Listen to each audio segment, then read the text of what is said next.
Descriptive research defines from two authors, Manuel and Medel define. It is a method that describes what exists, involving the description, recording, analysis, and interpretation of present phenomena, focusing on prevailing conditions and often involving comparison or contrast. Descriptive research defining it is a method that both describes and interprets existing conditions, relationships, practices, beliefs, process, effects, and trends. The text clarifies that the process goes beyond more data gathering and tabulation. It involves interpreting the significance of the findings. Descriptive research has the following characteristics. Number 1, ascertains prevailing conditions. Descriptive research focuses on identifying and describing the exact facts, circumstances, or conditions present in the group or case being studied. Number 2, provides a description of general characteristics. It aims to give a comprehensive description which can be either qualitative, descriptive words, or quantitative numerical data about the general attributes of the group or case under investigation. Number 3, caution is not emphasized. A key feature is that this type of research does not typically focus on determining why the prevailing condition exists. The emphasis is on what, where, and when, not the why. Number 4, study of conditions at different periods of times. Researchers can compare conditions noted at different points in time to evaluate any change or progress that has occurred between those periods. Number 5, comparisons of characteristics.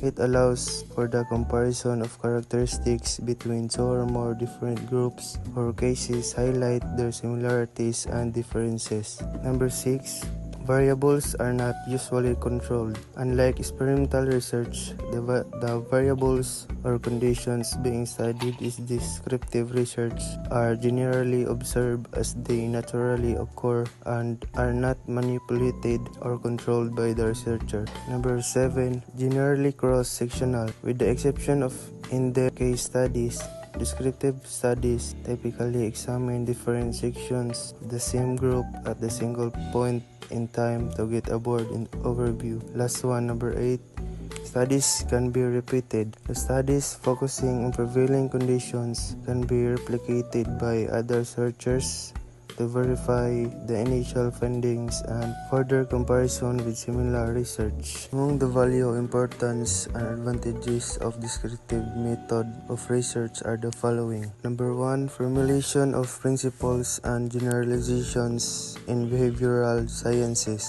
Descriptive research is crucial for establishing principles and generalizations in behavioral sciences, especially through causal, comparative, and correlation studies. Number 2, establishment of standard norms. This type of research helps establish standard norms of conduct, behavior, or performance. This is particularly relevant in areas like psychological testing, where norms for tests, such as intelligence tests, are based on what is prevalent. Number 3, revelational of problems or abnormal. Descriptive research reveals problems or abnormal conditions, allowing remedial measures to be instituted. It helps define what is undesirable, what is desired, and how to achieve desired outcomes. Number 4, prediction of the future. Findings from descriptive studies, including prevailing conditions, correlations, and public reactions, enable the prediction of future events. For example, a survey can be used to predict the winner of an election. Number 5, deeper understanding of a phenomenon. Through an in-depth study of phenomenon, descriptive research provides a better, deeper, and understanding of the subject matter. Number 6, basis for decision making. Descriptive investigations serve as a basis for decision making in various fields. Business managers, government Policymakers and educators rely on these researches to make informed decisions and create necessary policies or circulate. Number 7. Development of research tools. Descriptive research aids in fashioning many of the tools used in research, such as instruments for measurement, schedule, checklists, scorecards, rating scales. Contributes by creating a demand for these tools and providing normative, standardizing procedures so by which they are evaluated and calibrated. That's all. Thank you, sir.